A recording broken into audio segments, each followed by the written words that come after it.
It is my great pleasure to welcome the candidates. Woohoo!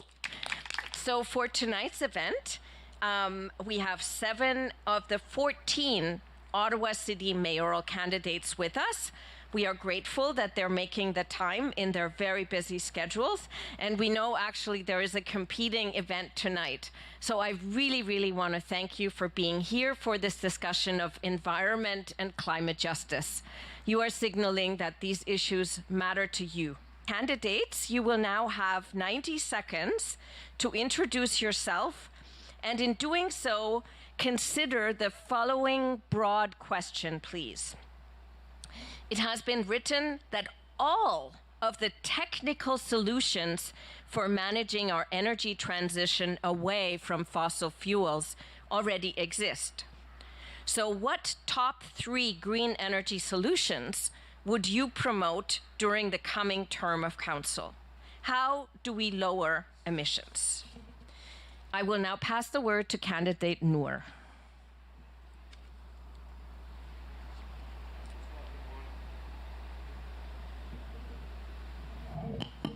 Bonsoir tout le monde. Je m'appelle Nour Kadri et je suis un professeur à l'Université d'Ottawa depuis 2002. J'enseigne dans le domaine de planification stratégique à l'école de gestion Telfer et dans le domaine de l'intelligence artificielle à l'école de le génie et l'informatique. I'd like to acknowledge that we are unceded and on unsurrendered territory of the Anishinaabe nations. They are the caretakers of this land of which we are visitors on, and we need to be committed to reconciliation and learning from their wisdom and knowledge whenever it comes to environmental stewardship.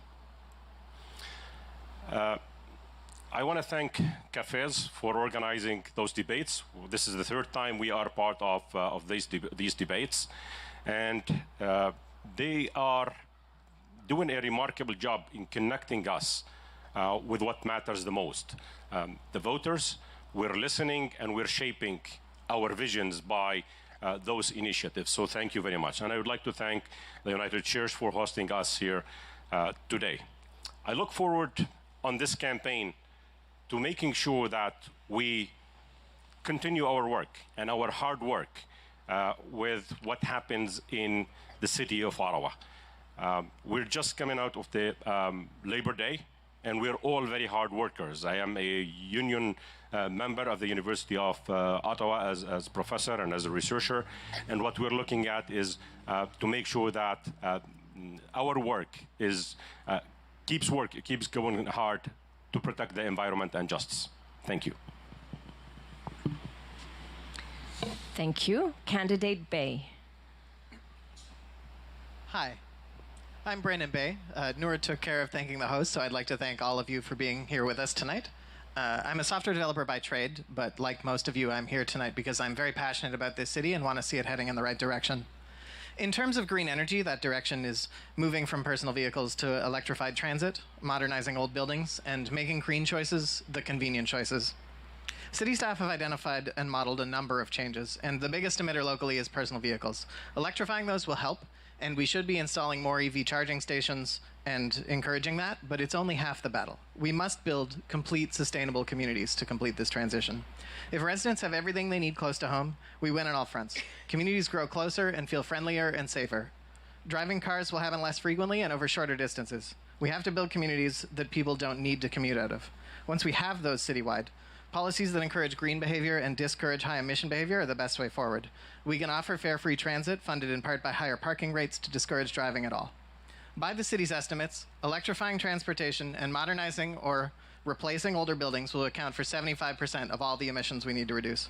This needs to be the focus, and it needs to be done in a way that builds incredible neighborhoods for everyone.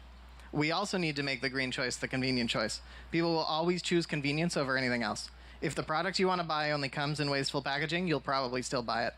The key to making all of these important changes is making them so easy and so affordable that nobody has a choice but to do the right thing. Thank you. Candidate Olumide. Bonjour tout le monde.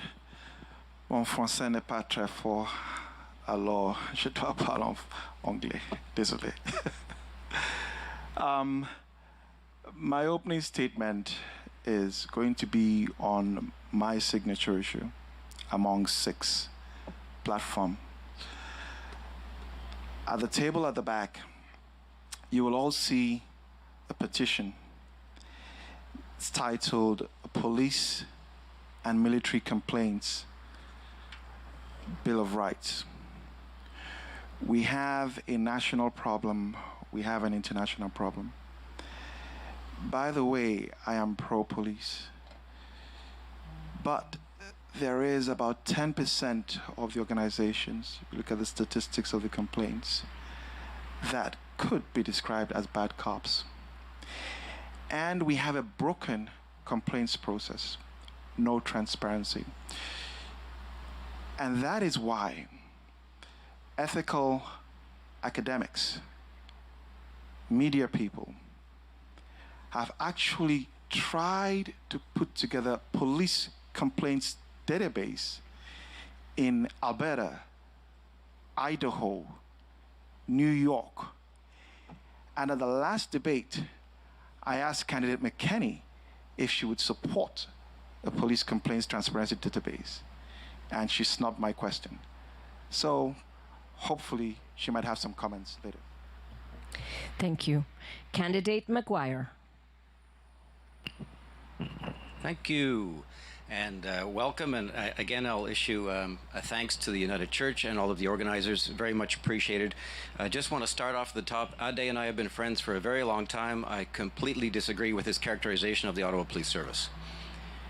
Let me move into the heart of the matter here. We're probably going to disagree on a bunch of things tonight. I want to assure you I come at this with an honest heart. I am a committed environmentalist. My background is hard science for the last 40 years.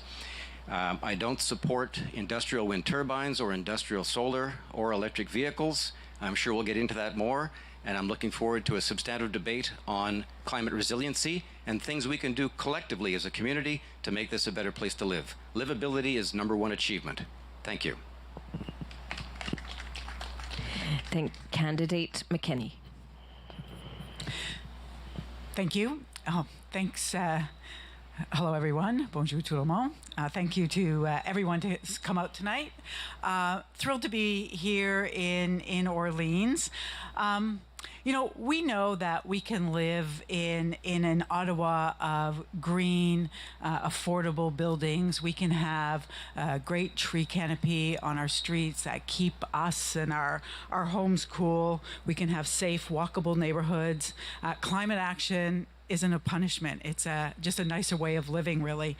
And you came out tonight, I believe, because you want to see change in your city.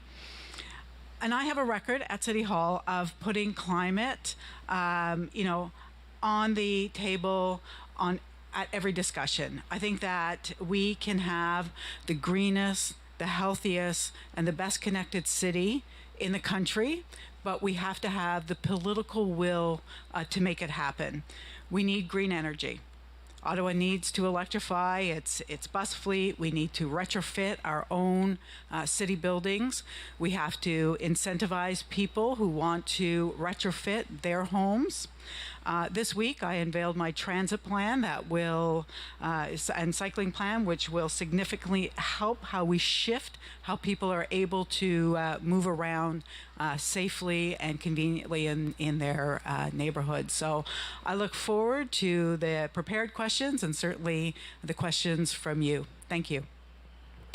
Thank you. Candidate Debassige.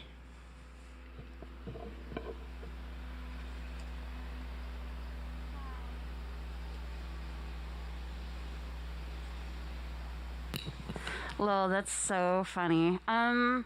I like to say I'm too pretty to think, and like I'm also too pretty to be a politician, which is kind of ironic because I'm running for mayor, but it's really just because I'm so tired of protesting. I'm 22, I'm Indigenous, I'm queer, and I grew up here in Ottawa, raised by a single mother in Vanier. In terms of environmental actions, well, I'm a certified Indian, so if anyone knows about Mother Earth, it's gonna be me. Hashtag Backstreet Boys. Yeah. So land back. I guess that's my opening statement. I'm Celine Debassige. Swag. Thank you. And last, we have candidate Chebib.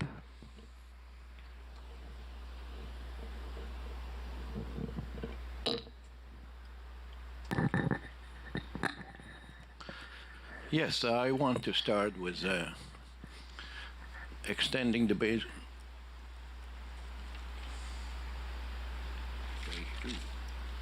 Okay, I want to start with the Silk Route around the city, starting from Orleans, following Brooks.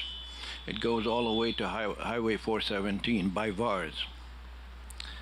And it goes even further between secondary highway between Highway 6 and 8, westbound on the highway over Highway 416, and that will extend over Greeley, Carson, and by Mills Corner. It comes behind Mansfield and it links all the way behind the Stittsville. And that way, anybody traveling, it goes a little further, it goes on Highway 7 and Highway 417, so that way if you want to go on Highway 1 all the way to the north. So this way here, it takes a lot of traffic off the city, it takes lots of hazards material coming through the city. So by doing it this way here, you put all the trucks on that side, they're not allowed to come to the towns, and that avoided lots of, accidents down in the future. And also expanding LRT, between west all the way to Kanata and east to Orleans and to the airport to link the riverside and to build a depot on that side so that way we could. Thank you, candidate Chebib. That was time. So as you can see, audience, the positions and messages of our candidates are all very different. So let's start with one round of applause for all of them.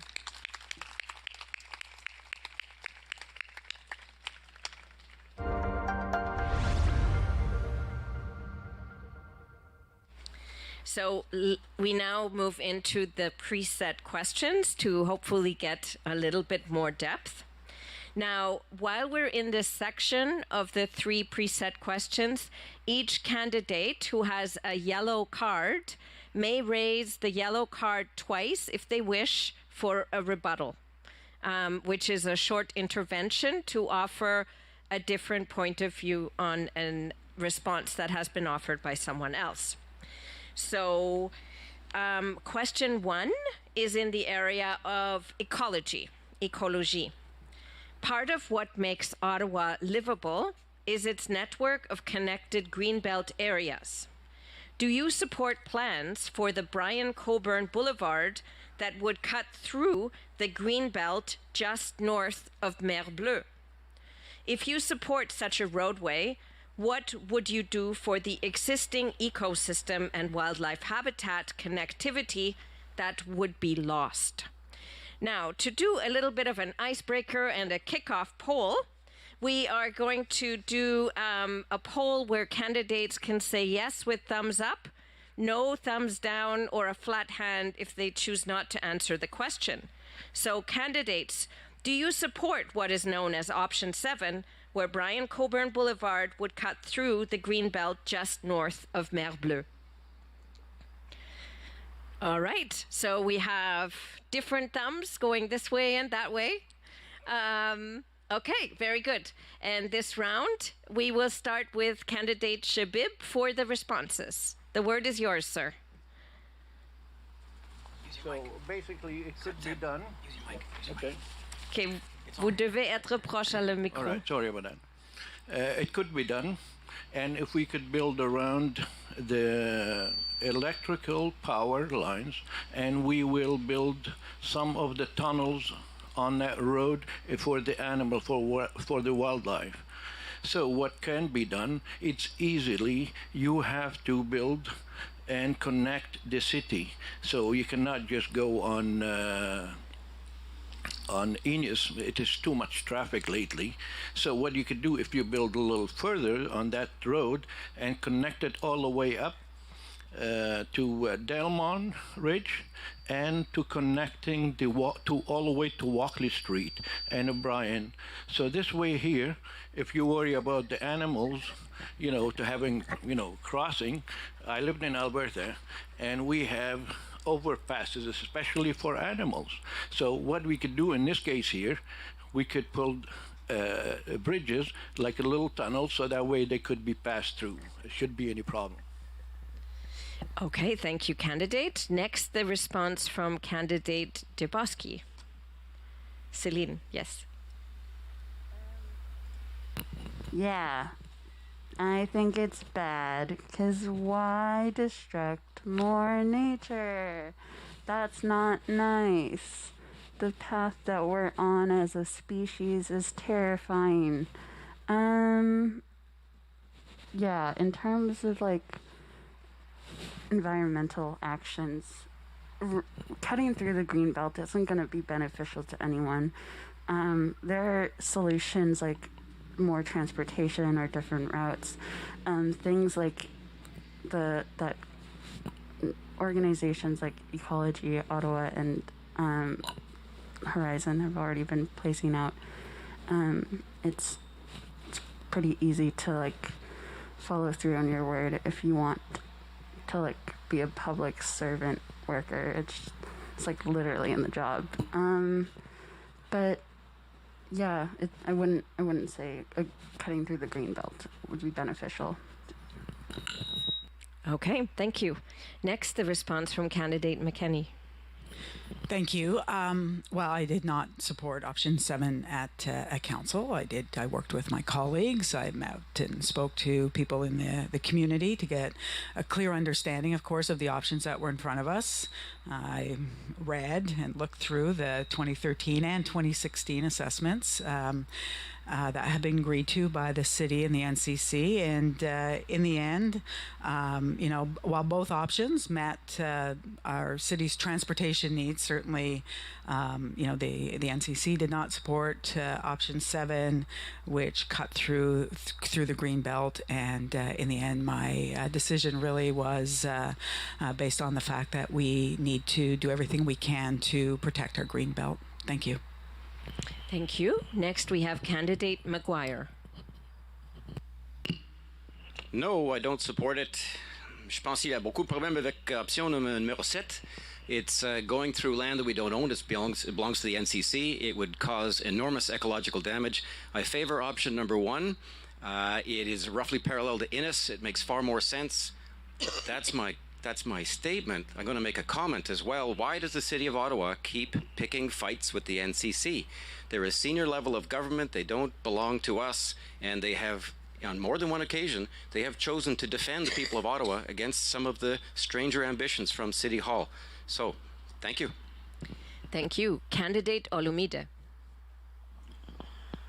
Well, I'm kind of neutral, and the reason is because when you have two arms of government having opposing views, I would like to know a bit more. I think that when we assess things, we have to have a balanced scorecard analysis. So we have to look at issues of cost, we have to look at issues of options, and we have to sort of have a table and look at all the different angles and then make a decision. So when you have two sides of government opposed, I need to find out a bit more. But I will say something on the technological solution. One of my platforms, I think it's platform 3, is an ethanol biorecycling center. We're talking of one center. It exists in Edmonton. Right now, taking up all your recycling, all your green bin, all your organics, all your construction, electronics, everything on one site. And then whatever can be recycled is converted into ethanol. So that's a technological solution that can end the landfill emissions to the environment. Thank you. Thank you. Next, the response from candidate Bay.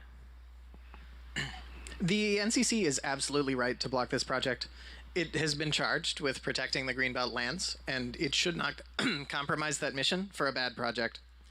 Connecting South Orleans to the rest of the city is important, and we should do it, and it should include transit. But what the city is doing is prioritizing commuter-focused transit and the destruction of green space and farmland to save a few dollars. It's a bad plan, and I hope that if the city continues to act senselessly, the NCC will stand its ground. Cutting that close to Mer Bleu and increasing vehicle traffic threatens wildlife and the entire wetland ecosystem, and for what benefit?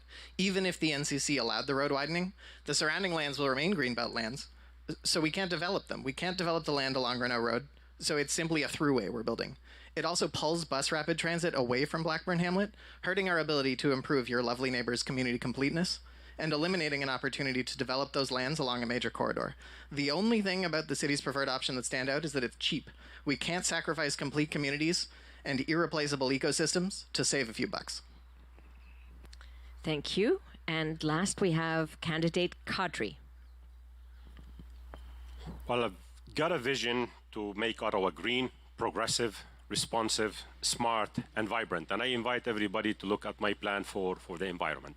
And you will be able to see my positions on these things. I am an avid reader, and I don't like fiction because people would like solutions now. Like what you see in fiction could be realistic in 100 years. But Orleans is growing. The people here are facing a lot of traffic, and you would want to look at solutions. The NCC is rejecting that, and they are the owners of the land, and if they want to do any land transfer with this, good luck. It's going to take 10, 15 years. So why don't we look at pragmatic and practical solutions?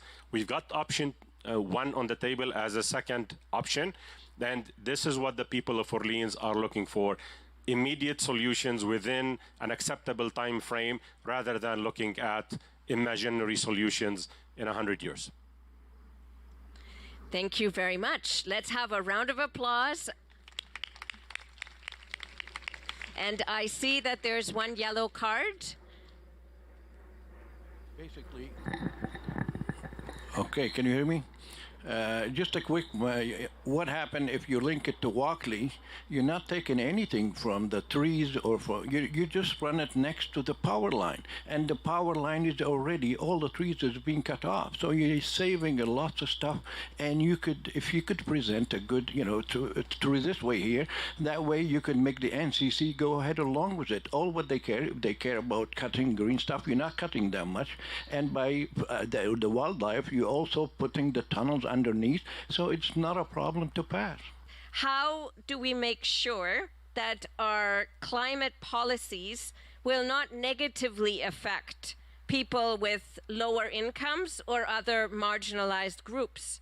And how do we assure ourselves that the shift away from the internal combustion engine cars will not be a threat to residents who rely on cars, particularly in suburban and rural areas?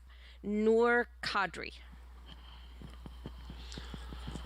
Well, nous tenons une Ottawa vert, juste et prospère. And I would like to link that justice and prosperity and green Ottawa together. I teach innovation. And any adoption of a new innovation, usually in the first quarter of its cycle, if it's 20 years, I would say 5 years, you'll have only 10 to 13% adoption rate. But I don't have to buy a Tesla if I cannot afford it, and I have a Ford 150 that is not eco-friendly. There would be other options. Okay? I drive a Kia Optima hybrid, and it's good on gas, and I don't have to look for the perfect solution until it happens. So the transition from internal combustion engines into electric cars, it's gonna take time, and as innovation increases, and as durability of batteries increases, and as more innovation comes into place, people can adopt them with time. I like to talk about Ottawa community housing at these panels. They're doing really incredible things in the city. And their recent renewal at 203 Pressland in Overbrook is something that speaks directly to this question. Between the updates to the building infrastructure, the better insulation, and the solar panels on the roof, the residents in that complex will have a combined heat and electricity bill of less than $100 a year. And I don't know about you, but my utilities are are over $100 a month. So that's, we've got a proven model, and we've got the ability to make this transition to green energy a financial benefit to lower income residents. We just have to keep doing it.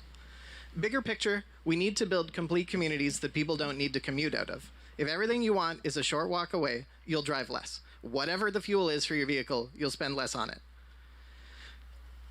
When trains don't run for 8 weeks, we're not collecting fares, so now our budget is ruined and we have unexpected damages to pay for.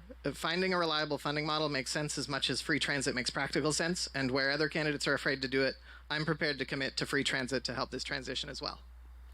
Thank you. Candidate Olumide, please. Thank you for the question. I'll say this.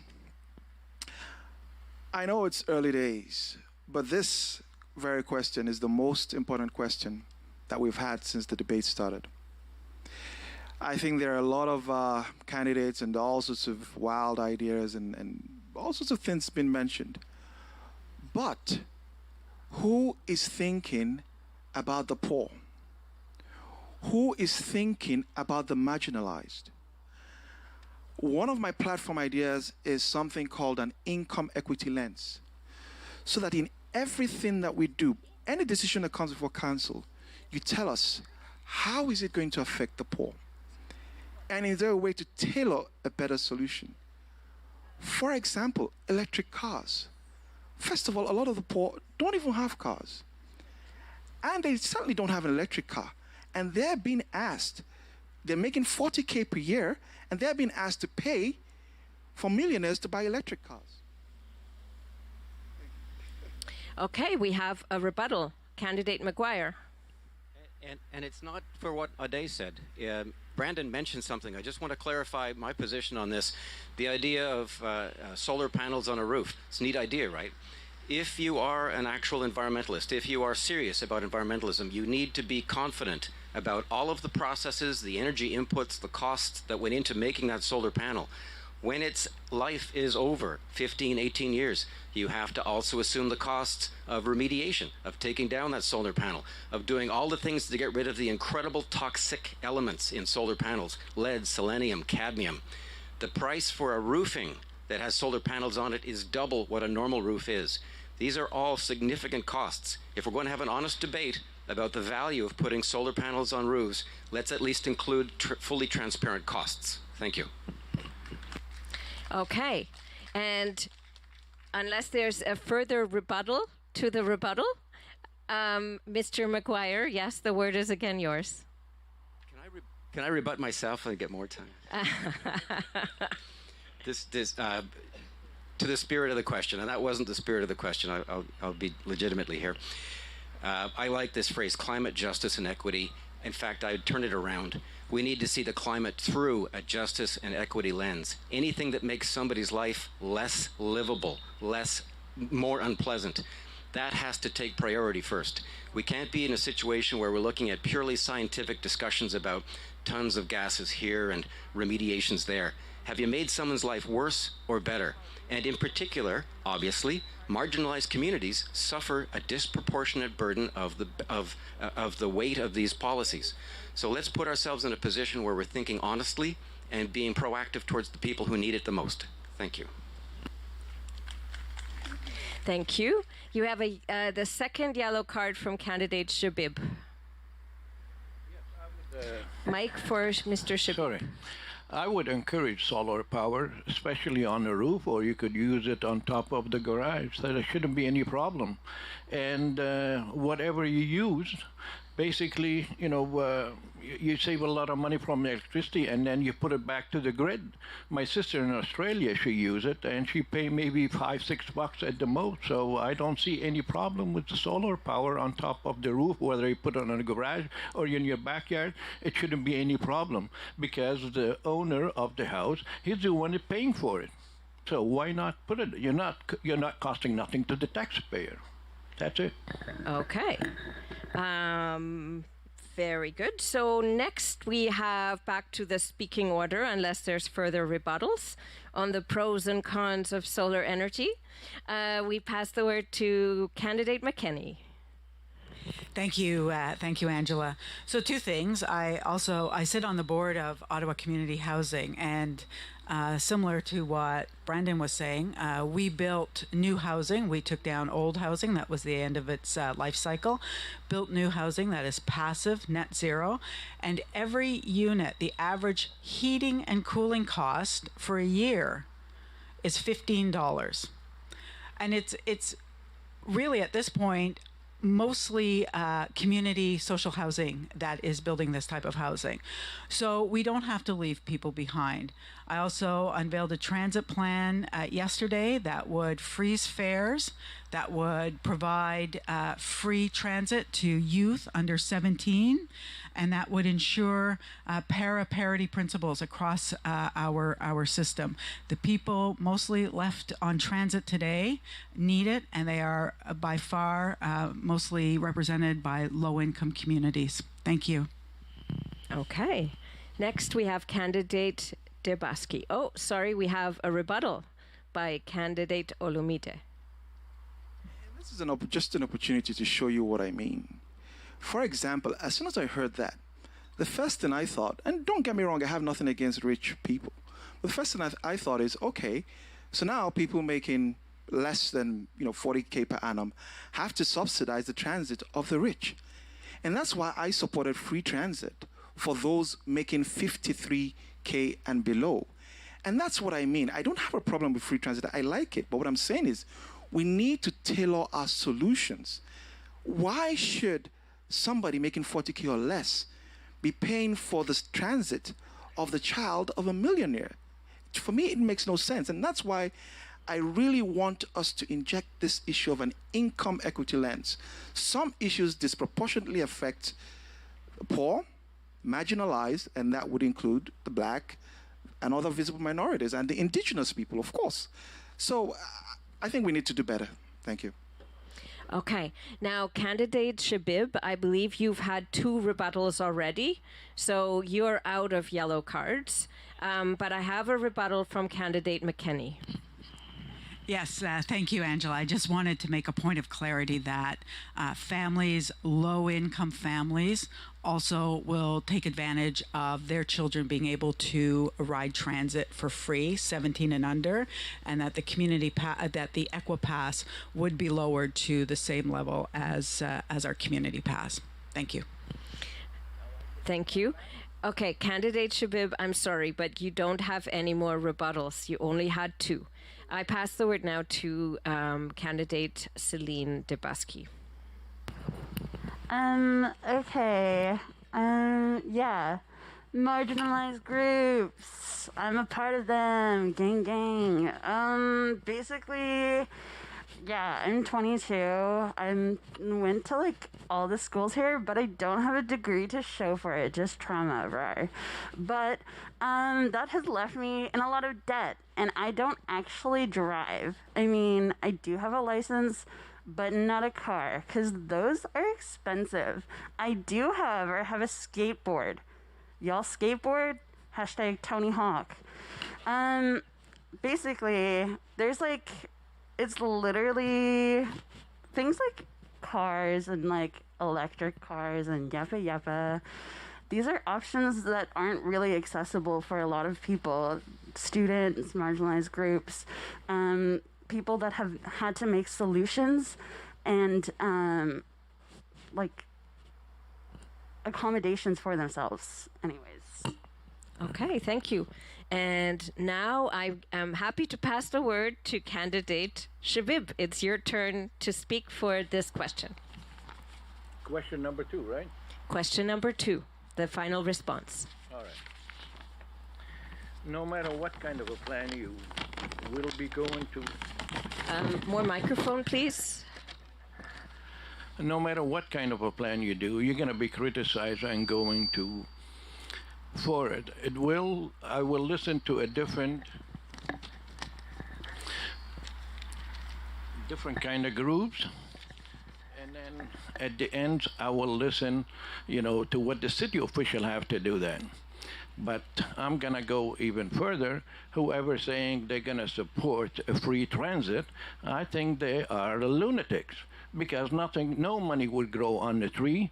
You know, you basically, if you're adding 17 years, you providing the whole student, the whole half of the city, anybody coming from outside. Money doesn't go on a tree. So I'm afraid I'm totally against it, and I will use at the most with the rate of inflation, that would be okay. But a free transit, absolutely not. And they, you know, whatever they're trying to do, you cannot do a decision based, you know, like a wishy-washy. That's the kind of stuff that has to be forgotten. Okay, and a round of applause for question 2, all the candidates. So once again, we did see some differences in view. I hope that you're tracking. So we're now going to do the third question, and then audience, it will be your turn. So the third question is concerning resilience or resiliency. How do we create a more resilient Ottawa, better able to cope with climate-related catastrophes such as the derecho, river flooding, and power outages? How would you, as mayor, lead the city and its communities to prepare for ever new climate emergencies and to improve our emergency preparedness? First candidate to respond will be candidate Chebib. Microphone, please, sir. Just trying to get this one, if you give me half second. I'm a little bit shoveled the works here, so can I pass and I'll come back to it later? Okay, candidate Chebib will go to the end this time. We will have the next response then from candidate Debassige. Yeah. So like in geography class, which I did pass, I got a 62, you guys, that's passing. But like Ottawa's like on a marsh, like, so why are we like considering making a subway? Also like the LRT, like is not a vibe. Yeah, there's like, maybe we should listen to the indigenous people that have been like advocating for like a lot of things instead of like, you know, stigmatizing them and ignoring their wants and needs. So yeah, and back. Okay, candidate McKenney. Thank you. We do need a city where people can live, work, and play, and that we are prepared for all future climate conditions. We need to mitigate climate change. We do that by planning a connected city, compact city, where each neighborhood, is what we like to call a 15-minute neighborhood. We have to prioritize the shift to energy-efficient transportation, and we have to also adapt to climate change. We've got to reduce urban heat island effects. We have to build resilience to future flood risks, and we have to protect our trees, our wetlands, our natural areas, and of course do what we can to enable local food production. It really is no longer about denying but deferring. Thank you. Thank you.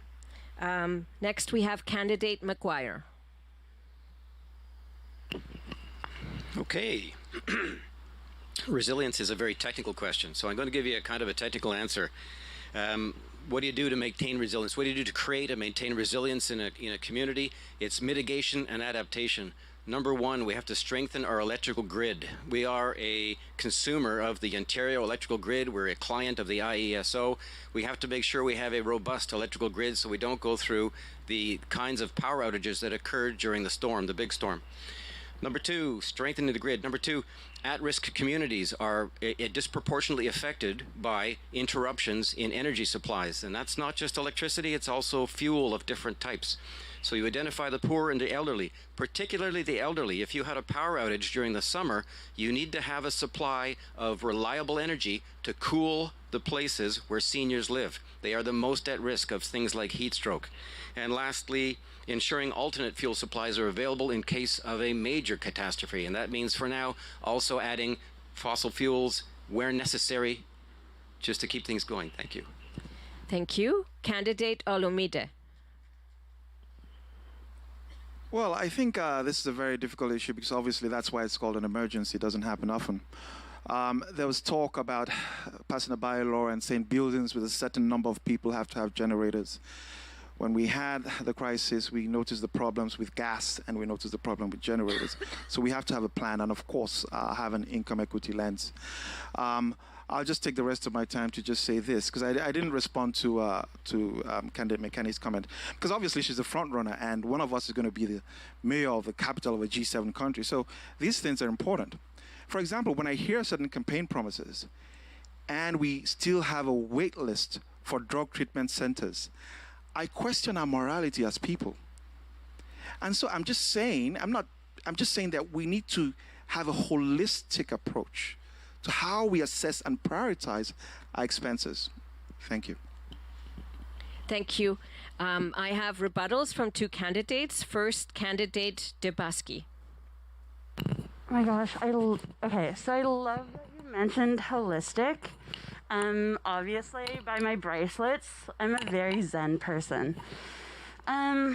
What is Zen is using people's proper pronouns. So if you're gonna be sad about not being the front runner, you could actually use their proper pronouns and say they, them.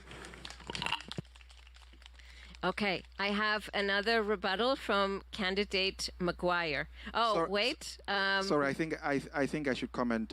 A name has been mentioned, so candidate Olumide does get a chance to defend himself. Yes, number one is I apologize. And number two is that this is a very stressful, you guys are scary. And so sometimes you forget but there is no intent to not use the correct pronoun. So I do apologize. Thank you. Okay, very good. A rebuttal from candidate McGuire. Hi, thank you. Just want to clear up one thing I forgot to mention. We're talking about climate resiliency. I mentioned maintaining our electrical grid and alternate sources of fuel. The City of Ottawa intervened against Enbridge's plan to rebuild the Celeron North pipeline.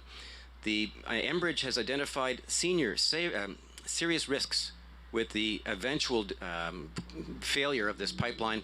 This serves 165,000 businesses and residences. This was completely irresponsible for the city to do. It puts you at terrible risk, and it was unnecessary. Thank you.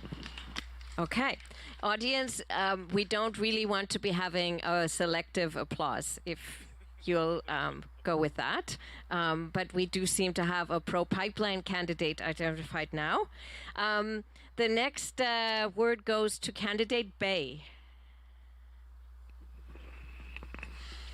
Local and district energy systems, like those being installed at ZB and Gladstone Village, can go a long way to localize the damage from storms. If a particular one of those systems, too, generates more power than its district needs, it can contribute back to the grid and even help prop up a neighboring community while its own infrastructure is repaired. It basically gives us the electricity equivalent of crowdfunding. As we move towards complete communities, we can begin to eliminate the swaths of parking lots that cover our suburban landscape and turn that space into something for people. If we're careful to naturalize some of that freed up land, adding more parks and community spaces, then we improve our stormwater management and reduce the risk of and impact of flooding. Similarly, naturalized gardens in place of lawns are a good step. The roots of grass don't hold very much water, but other plants do better. More than anything, though, we need better emergency response plans for natural and man-made disasters. The convoy occupation in February showed how unprepared the city is to respond to an emergency and how poorly defined the responsibilities and communication paths are between levels of government and policing. We need plans, we need to practice them, and we need to take our role as the nation's capital seriously. Thank you. Next, we have candidate Kadri. Well, resiliency has to be linked directly to the 15-minute services that we have in our cities. And we're going to be championing this plan to make sure the turf is big in Ottawa. I mean, if you look at Ottawa, it can fit Toronto, Montreal, Vancouver, Edmonton, Calgary, and 100,000 square kilometers extra. So having services in 15 minutes neighborhoods is so useful in Ottawa, and that's a big part of resiliency. We need to look at it also through lenses of both adaptation on one hand, and we would want to look at mitigation on the other hand. We've defined a plan with action items that we've got as part of our environmental plan. I invite everybody to look at it. It's part of, it is in our brochures in the back. And we need to invest in education in this, on seeing how we can reduce, reuse, recycle, and mainly rationalize anything that has to do with the environment. Thank you. Okay, thank you. And we have the final response from candidate Chebib on the resiliency question. How do we get better emergency preparedness? No matter how much of a planning you're going to have, Mother Nature have its own way to do with that kind of stuff. So first, what we do a climate projection study, and whatever we had went through the past beforehand, we could learn from the past. Second, a climate vulnerability and a risk of assessment. I would order be able to plan for the future and to cooperate with the province. So a city by itself is too small to do that kind of stuff. So what we have to do, we got to work with the provincial government, and that way we could, plans together in case if it's any Mother Nature, like a storm or tornado or anything at all, we could activate the emergency plan. And the third, education. Education is the key here, but we have to do our part as well. Okay, thank you very much. Now, I should tell you that I'm quite impressed by the amount of homework that many of these candidates have done on these very specific questions, including the local transportation question here for Orleans.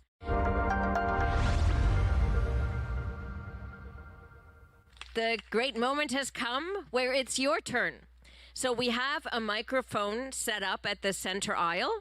I would invite, if you have a clear question, to line up there. You have 45 seconds to pose your question, and then you may identify up to 3 candidates that you wish to answer your question. My question is, with electric cars coming in quickly, every one of them is going to need a level 2 charger at their residence.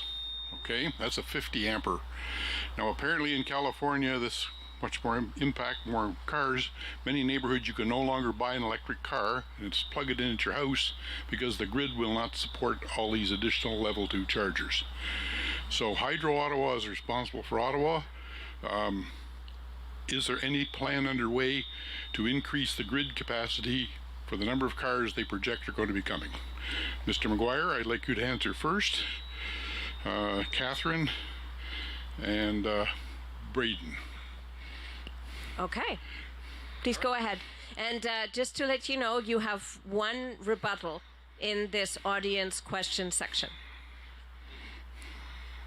So, from the top. Microphone for Mr. McGuire, please. One, there we go. Right. Short answer, no. There is no plan. The Energy Evolution document does not include anything to do with strengthening the grid for some of the proposals in here. You're quite right, it's a 50 amp charge. If you also look at the Energy Evolution document, they're talking about putting in 100,000 or more heat pumps, which, as you know, you're looking somewhere around 40,000 megawatts a year, total consumption. We don't have the grid capacity, and there's no mention in here or the city's planning for the billions it will cost to increase grid capacity to meet that demand. Thank you. Thanks for the question. In conversations with Hydro, the rate at which electric cars are coming into the city onto the market, they do have the capacity today to meet the demand, but absolutely more will have to be done if that ramps up. And candidate Brandon.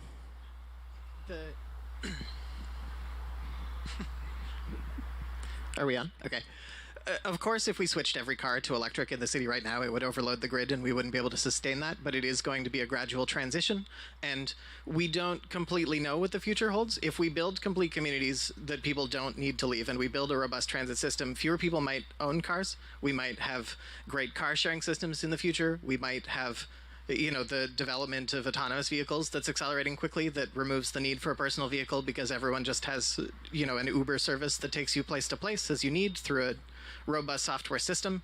And so it's hard to theorize for these things, and I think as the transition proceeds, we can strengthen the grid as needed and remove strength again if it's no longer needed in the future.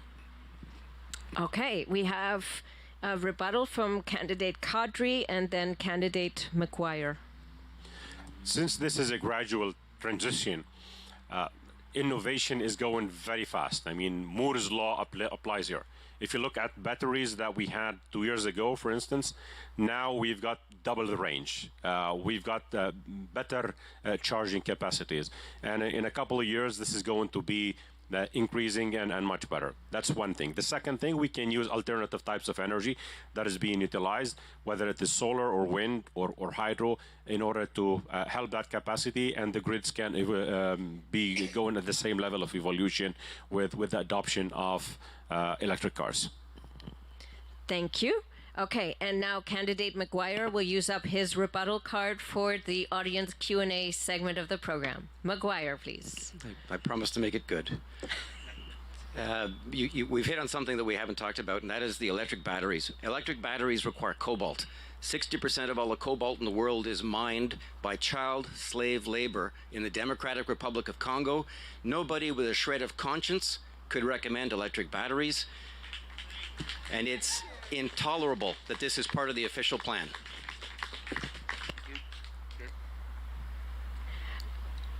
Unfortunately, candidate Kadri, you do not have a second rebuttal in this section. Candidate Chebib. The batteries is not only, it's bad for the planet in case if you ever want to recycle it, because there's lots of lithium in that kind of stuff. So it'll be awful for the Mother Nature in order to recycle it. You need a special plant in order to do it. Plus, it's so expensive. Solar power is nothing wrong with that. Solar power, you just basically put it wherever you want, and will help you to increase the power as well. So it takes the pressure off. It takes pressure off the grids. So that way, but I don't know how many people they're going to use it, but I would say it's much easier to use the solar power than, putting on the cars. But still, people, they have the choice. Hi, this is now my third of these panel discussions that I've attended, and I can't help but notice the amount of diverse and thought-provoking ideas that are coming from not only this group, but those that are missing as well. And I just wondered, if you're elected mayor, how could you harness this think tank of information from the other candidates? I want to ask Brandon and Nour and Catherine. All right, I will repeat the question in case you didn't hear it. It was, there are many excellent candidates. How would you harness the thinking power, the capacity of these other candidates should you be elected mayor? And the first response from candidate Bay. The first thing that we can all do is, just listen in these discussions. Everybody at this table and in this race is passionate about the city, and it has some good ideas to offer. And I'm going to go home tonight and research the current pricing and recycling of solar panels because of what Mike said. As I understand, that has progressed a long way, but I'm not current enough on the issue to debate him further. So I'm going to learn some more about it. And that can go a long way to make sure that the things that we're talking about here are things that we all consider collectively. In terms of how we can continue to be involved, the 13 of us that aren't elected mayor, it will depend on how that person wants to continue in their capacity in the city. My plan B is to be involved in city politics a lot more than I've been in the past, and I imagine that there will be some place for everyone that wants it to contribute to the city. Thank you. Candidate Kadri. Well, I'm a professor, and I am a lifelong learner. And one of the things that I always announce to my students in classes is that I am the best student in class. And we learn from each other. And definitely I'm a consensus builder. I will be looking around the table. We've got a vision. We're going to cost that vision. We've got a good number of economists that are helping us on the financials in terms of attaching money to any promises that we are going to make. But one of the things that made us postpone a lot of the ideas that we're presenting is we're listening. And we are shaping that vision by what we're hearing at the debates and at the doors when we're talking to people. We are going to keep going with that approach. We're going to get all those good ideas because nobody has monopoly on good ideas, and we all want to advance Ottawa forward. My plan is to take Ottawa from good to great, and I invite each and every one of you to join me in this journey, including other candidates, when I become mayor. Thank you. Okay, and last response from candidate McKenney. I might go, whoops, sorry, I'm on. I'll go and ask to be chief of staff to whoever is the winner. You know what? When I started the campaign months ago, I did not have a firm platform. I know what my values are. I know what I want to accomplish. But it was only in, weeks and a few months really of door knocking, talking to people, understanding what people are looking for, understanding that people's lives are getting less affordable. That's how we came up with the transit plan to offer kids free transit. That is a way that your city can actually make your life a bit more affordable. If you've got a couple of kids, that's close to $200 a month savings. So, as we go through this, talking to each other, listening to you, hearing the questions, contemplating the questions is how we learn, and it has to be lifelong, and that certainly doesn't stop through a campaign. Thank you. Thank you. Okay, candidate Chebib, I'm afraid you've used up your rebuttal card for this section of the program. Next question from the audience, please. Hi, my name is Rachel Lecourt. I'm the president of the Greater Avalon Community Association. We're on the south side of Innis. Now, I'd like to ask you people here, all your candidates, how often have you been to Orleans? Do you know Orleans? Raise of hand. You all know Orleans. Okay, very good. Okay, so my question to you is, Orleans is divided in two. We have Orleans North and we have Orleans South, which is south of Innis. All of you, except for Mr. Chebib at the other end there, mentioned that they approved option 1. Now, option 7, if anybody doesn't know, and Catherine should know this, because the City Council passed a motion recommending option 7 as the best option for Orleans South. Now, my question is for Catherine, and it's also for Mr. Bay, and who's the other one? Mr. McGuire. Now, Catherine knows that the city also has a 100-day letter that they've sent, or they're going to send to the NCC to get them to approve or not approve or even listen to the people here in Orleans, because people in Orleans South, we have no exit out of town. We have Innis Road and we have we have the Brian Coburn bypass. Both of them funnel onto the Blackburn bypass. Now, what we're trying to do, and what Mr. Chebib was saying, we need that extra road, and it's not cutting across the Mer Bleu Bog like everybody's trying to scare people. The assessment that Catherine was talking about, 2013, has been redone. That one is obsolete. So there was a new evaluation that was done taking over greater territory, and that's why the city changed their option to option 7. Rachel, you've had double time. That's fine. I just want to know that. Okay, I think respecting Rachel is a local resident, and this transportation issue is, I think, absolutely key for many of you that live here. Rachel, I think you have asked for 3 responses to your question. They went to, I believe, Catherine, candidate Bay, and candidate McGuire. Is that correct? Yes. Okay. Candidate McKenney. Yeah, thank you for that. And I did support option 7 at council. It was a difficult decision. Whenever I work with colleagues in another ward, I do try to understand what their rationale is. I think that people know their wards best. But in the end, and I do agree with you, it does not go through Mayor Bleu, but it does go through the Greenbelt. And it was the second assessment, the 2016 assessment. And when I read that is when I made my decision that I could not support that option. Okay, Candidate Bay. My rationale is that my opinion and the city's stated opinion is that we should be moving towards 15-minute communities, and we should be moving towards better public transit in the city, which is intended to reduce the volume of traffic on roads. And so building the option 7 route takes transit away from Blackburn Hamlet and goes against those options. And it pulls it significantly far south from the Innes Road option, and it's not near Blackburn Hamlet anymore.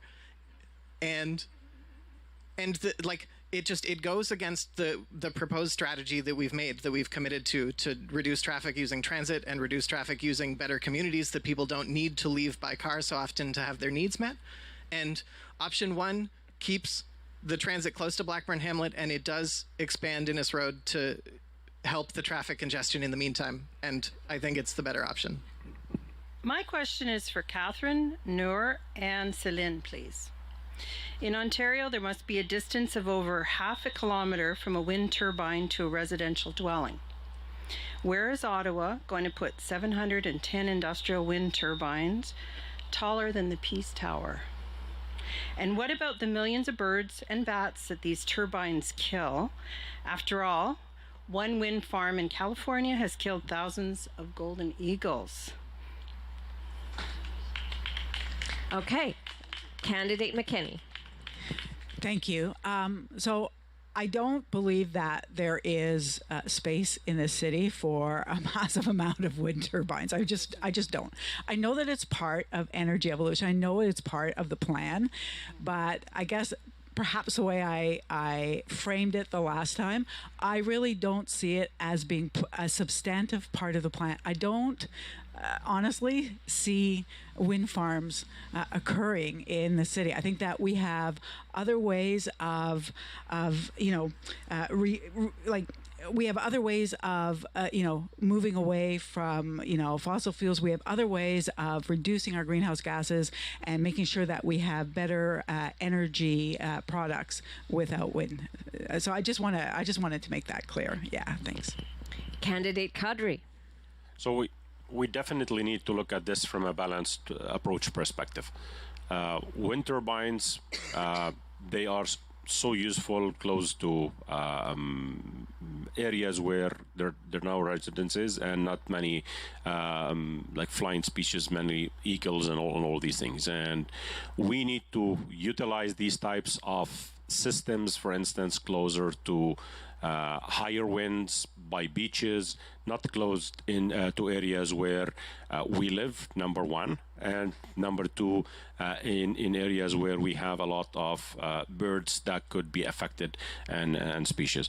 I am still more convinced that solar and the advances that we're getting now with solar. There's a good company in Ottawa here. It's called Maxun Quadra Solar, that they are harnessing double the electricity now from solar than anybody else in the world. This is the type of innovation that we need to be pushing in renewable energy, the ones that are safe, less costly, and they are going to give us the largest number of megawatts possible. Okay, and the third response from candidate Debassige. Cool. So, fun fact about me is that, my mom's Ojibwe from Chiging, which is on Manitoulin Island, and there's I guess it's called a wind farm, it's just like, first off, it's a 9-hour drive, but it's like there's a lot of wind turbines on the way to the reserve, and the displacement that it's brought upon like the natural habitat there is definitely alarming, and it's not something that I look to bring to the city. In terms of environmental steps, I think that there are so many things that are going on right now within like the climate crisis, that we have the ability to make those small stops and refocusing on our actions as a species, and then collectively communicating with the community on what that environmental sustainability would best suit us. And to me, I think that's really engaging in community care, like community gardens, and ensuring that like basic necessities are being covered first for the community. Great, thank you. Okay. We're ready to move to the next question. Sir. Yes, close to the mic, please. Right. Oh, there we go. Hi, my question's for Mike, Eddie, and Catherine. I'm Robin Brown with the 613-819 Black Hub. Climate change, like the pandemic, has a disproportionate impact on marginalized groups, black folks, indigenous folks, LGBTQ, the poor. That's a problem, and solving problems takes money. The issue is that right now, the Ottawa Police have almost all the money. They have a budget of $400 million, including a dry cleaning budget this year of $495,000. So, and that's despite the fact that even before the pandemic, marginalized folks saw that they didn't serve and protect, or before the occupation, sorry, marginalized folks saw they didn't serve and protect us, but the pandemic seemed to show they don't serve and protect anybody, including the people of Orleans, where in 2021, the OPS got a $13 million increase. The question, please. Yeah, it's coming, and crime went up violent crime went up 18%. So the question is, would you shift money from the OPS that is proven that they make us less safe to climate change that's proven that it keeps us safer? Okay. And I think that question was to Mike, Ade, and Catherine. I appreciate where you're coming from. We're going to agree to disagree. I don't like the characterization as the Ottawa Police of being ineffective. They take the direction from the city, from the Police Services Board, without having them here to respond to any allegation of their ineffectiveness. It's not quite fair. I think there was a vast number of questions during the occupation of the convoy. We didn't get a chance to hear from former Police Chief Slowly what his motivations were, what his thoughts were. He disappeared too quickly. With respect to shifting the budget, well, he left without us having a chance to interview him publicly. With respect to shifting the budget, no, I don't see that working at all. In fact, I would rephrase this. I think it's more necessary than ever to work more closely with Ottawa Police Service to focus them on what really matters. And that is things like taking care of street-level crime, making sure that marginalized groups have the protections they need from being victimized. Thank you. Okay, thank you. And we have a rebuttal from candidate Debassige. Yeah, it's not a surprise that you would disagree. Cough, cough. But when we look at crime and policing and the system that it's built off of white supremacy, capitalism, and colonialism. So when someone from a group that is advocating for systemic change in order to see more benefits for the community that they are in, that's not being served. If anything, it's serving its purpose. Like the police, you're right. Like they're doing their job. That's exactly what they're doing. It's because it's built in white supremacy, colonialism, and capitalism, where they attack and use their qualified immunity to push punishment towards people that literally have no control over things that they have to deal with, including their skin color, who they like and identify sexually or within their gender, whatever.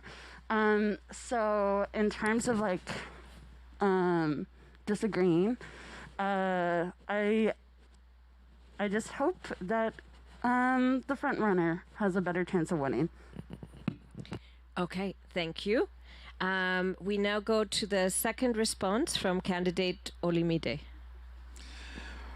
Well, how much time do I have? Kidding.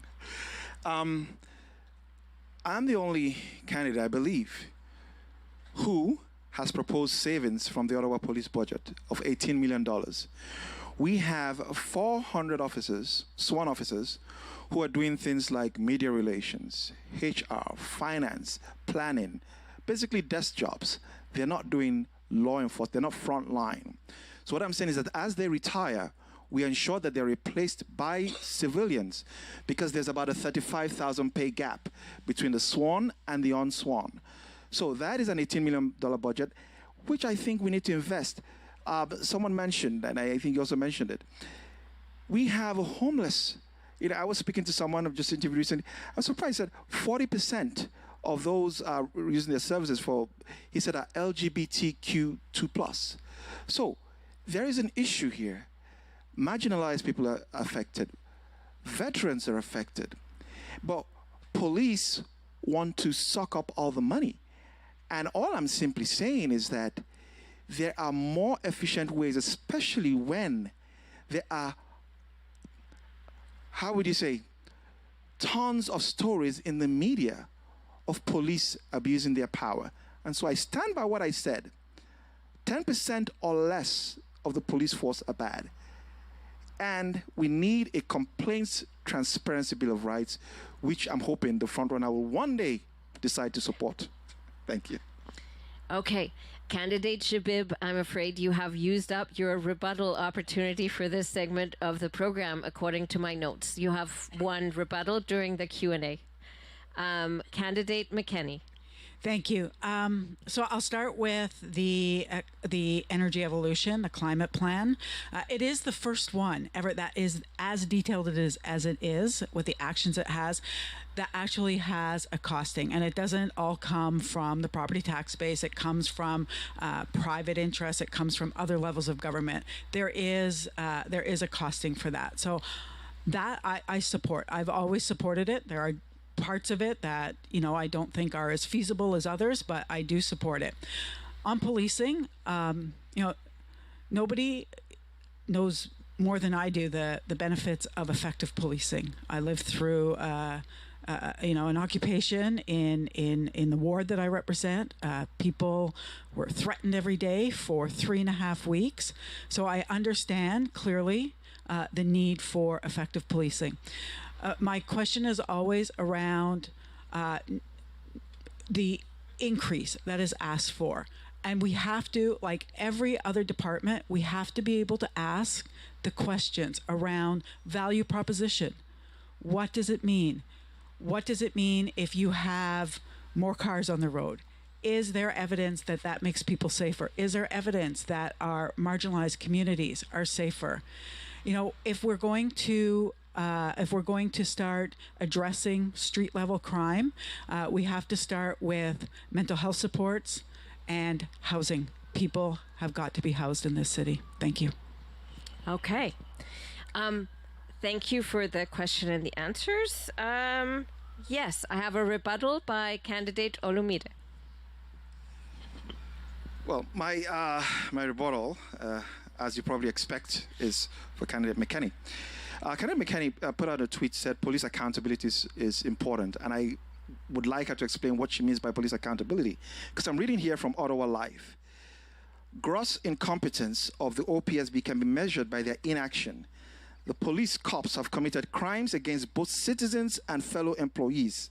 The propensity to turn a blind eye to victims of rape, sexual assault, misogyny have made them all accessories by default to the ongoing rape culture. And they have behaved like meek cowards. Staff and councillors criticized very harshly over a lack of transparency and a preponderance for secrecy and not disclosing information and hiding behind convenient rules created by politicians and the police to not disclose information. And I've already told they that there are 5 cities, not just there's Alberta, but there's 5 in the US. Private citizens use their own money and time to create a police misconduct transparency database. So when candidate McKenney puts out a tweet and says accountability for the police is important, I would really appreciate an explanation of what that means and how that would look like. Okay, we will now go to a response from candidate McKenney. I just want to be clear with everyone here tonight that what was read was not written by me. I'm not sure where that comes from. I'm sure yeah, okay. I'm sure I've put out tweets asking for police accountability during the occupation. I put out a lot, but I never made those comments that were read earlier. But I will take a look and see where they come from. Thank you. So I have a technical background. I've been following the implementation or the testing of the new buses that are coming in, the electric buses. There's probably 5 or 6 that are there at the moment. The auditor, I think your city auditor questioned where they stand in that project, which means to me they're rushing. The city's rushing to implement and buy more buses, and they've not done proper both testing, especially in cold weather, nor have they done proper validation nor piloting. Why is the city rushing? And the second is, if you're a mayor, how are you going to make sure that people follow best practices, project planning and implementation? Okay, I'm going to ask, did the audience hear the question? Yes. Okay, very good. So the first response from candidate McGuire. From the top. So I'm also technical background, but I had the sense to get out of engineering early. From the top. So the City of Ottawa has some fantastic staff. These are super professional individuals. Unfortunately, sometimes political considerations get put into the mix and the thumb gets on the scale. With respect to electric buses, electric battery-powered buses, I've already made my thoughts clear on what I think about batteries that use cobalt. I'm also very concerned because we don't have... Uh-oh. Cut you off. Oh. We need power for Mr. McGuire. I could yell. No. I think your microphone is back. I'm back. I'm sorry. Lost my train of thought too. It's the question of I'd like to see the cost-benefit analysis because the electric buses are extremely expensive, and we can't just front-end load all of these and say we're saving the world because we're using less energy after it's in service.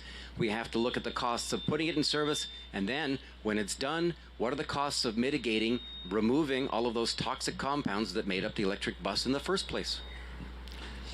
Okay, next response, candidate Nour, please. I'm an engineer by... We need engineering services, please. Microphone for candidate Kadri. Test. Hello? Okay, it's working now. So I'm an engineer by profession, and I also transitioned to management, so I teach in the executive MBA. And I always talk about this whenever it comes to extreme projects and mega projects, that the big bang approach doesn't work. We need to have different types of solutions, either phased-in solutions or pilot projects. And I believe at the City of Ottawa, we are not doing this well. We have seen with what happened with light rail. It is late, it's beyond schedule, it's over budget, it's not delivering on the scope, it's not of the highest quality, and I am seeing the same thing happening with electrical buses. Yes, you are right, we are rushing this, and when I am mayor, under Mayor Kadri, you will see better approaches directed by the political will of a strong mayor, where every project that is a mega project, where there are taxpayers' money that is being invested, that is going to go through the proper procurement processes, it's going to go through proper piloting and phasing, rather than taking a big bang approach that is high risk. Thank you. Okay, and the third response from candidate McKenney. Thank you. Thanks for the question. So we've been at the electric buses since 2017. It's been quite a while. but I did support the Auditor General looking into it, having that report coming back so that we don't make the same mistakes that we made with light rail. I'm the one that called for the inquiry, pushed for it into light rail because I knew that the procurement had been done improperly, and now we are stuck with a system that is going to be expensive to fix. And we have to move forward. We have to have light rail. We have to electrify eventually our buses. We cannot continue just to run diesel buses. But I did support and I'm following the Auditor General's recommendations through on further purchases of electric buses. Thank you. So we will go to closing statements, and I'm sorry for those of you that questions didn't land. The candidates will stay behind, and you should be able to ask your question directly in the meet and greet section of the program. So in reverse order from how we started, I will now ask for a closing statement of 1 minute from candidate Chebib. Microphone for Mr. Chebib, please. Yes, I'm here. I want one kind of help, and one is very important to me. I've been slaughtered, buried alive, on top of the police car. I passed out twice, one into the cell, and one after they taken me to the, what do you call that? No, one when I got hit at the back of my head, the neck. They pushed me inside the car, and the CK, they just basically ripped off my neck and my head. I needed an operation at that time, which it was going to take 5 to 6 hours. And because of the political interference in my case, they tampered with my record, they obstructed justice, they remove evidence, and they launch a parallel file in order to kill my case. So my challenge to all the candidates, will they support an inquiry into the matter? Thank you. Thank you. I now call for closing statement from candidate Celine Debassige. Yeah. Oh. It's kind of more nerve-wracking with the light, but I'm also like a Libra rising, so I'm like, it's okay, I look good. Well, I guess, there's not much to say like in a minute other than if you're tired like me and you want change, I'm a Capricorn sun, so I'll stick to my word and girl boss it. I don't know. I guess if you see any aspect of yourself and someone like me who's Indigenous, young, I'm not gonna lie, broke, and just tired of having to self-advocate for things that are really just common sense. It's like basic dignity, really. So if you see any aspect of yourself, I'm just asking for the benefit of the doubt, because no matter what, if I win or lose, I know my character, and I'm here because I care about the community. So, yeah. Thank you. Next, closing statement from candidate McKenney. Thank you. Didn't expect to be under a spotlight, but here we are. Thank you to everyone for coming out. It is always good to hear people's questions and share concerns, whether we agree or not. I said to Mike earlier, I actually often prefer to talk to people that I disagree with because I learn more that way. So thank you. I'm just going to say that we really do have the tools to make our communities healthy, to leave a better future for people coming behind us, to have, just better communities today. Working towards a better climate really is working towards a better community for you.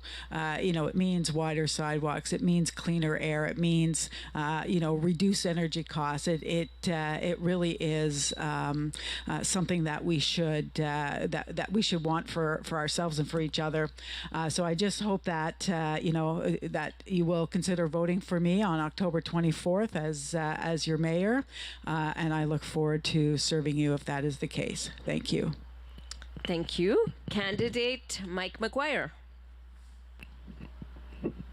Thank you. 3 quick points. Pardon me. To candidate Celine, I wanted to tell you from a middle-aged white guy, I see the beauty in you, and I want to tell you how much I appreciate you doing this. To you folks, it's okay for us to disagree on things. We actually share the same goals. That should unite us rather than divide us. And for the organizers, just a grand merci. It's just been such a wonderful thing you did here, especially being outside, which is so cool. Thank you again. Okay, thank you. And next we have candidate Ade Olumide. Ziv, I will tell you that I do support an ombudsman review of your issue. So, you can take that to the bank. If I'm elected mayor, the ombudsman will look at that. Now, I will tell you something. There was a survey done. Top 5 issues that people have with municipal government. Lack of information, transparency, bylaw. The only candidate who has said that there will be an ombudsman under my administration, and all complaints, it'll be public. So we'll be able to see this is what my councillor did. This is what the ombudsman, has, or, opinion, thinks about it. And then it will be like a recommendation, because the status quo does not work. And in case you're wondering, how am I going to achieve all this? Ever before I even ran for mayor, I was the president of the Municipal Taxpayer Advocacy Group, and I convinced 37 cities across Ontario to pass a motion that hydro should be affordable. So the things you see on my website, the things that you see me talk about, I can get it done. Thank you. All right. And candidate Brendan Bay. I want to acknowledge that there's a lot to love about Orleans. Its long history of bilingualism represents one of the best things about the Ottawa experience, and it's seen incredible growth over the last 40 years, quintupling in size and adding about 100,000 people. And despite that, it's held on to what makes it great. It's still a very bilingual community, and it remains one of the greenest suburbs that we've got, with great waterways, urban woods, and parks, and especially west of 10th Line. But where it sets that great example in many ways, it lags behind in community completeness. The O train's coming, but it will only serve the same northern corridor that's already well served by buses in the Queensway.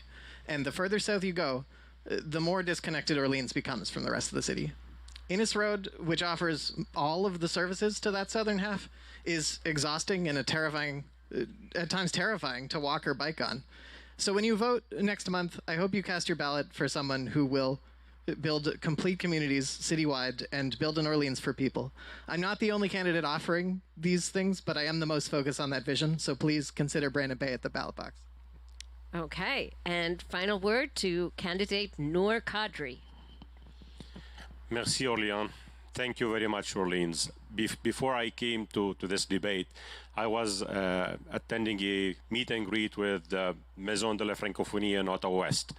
And I appreciate that aspect of bilingualism within Orleans and within Franco-Ontarians in general.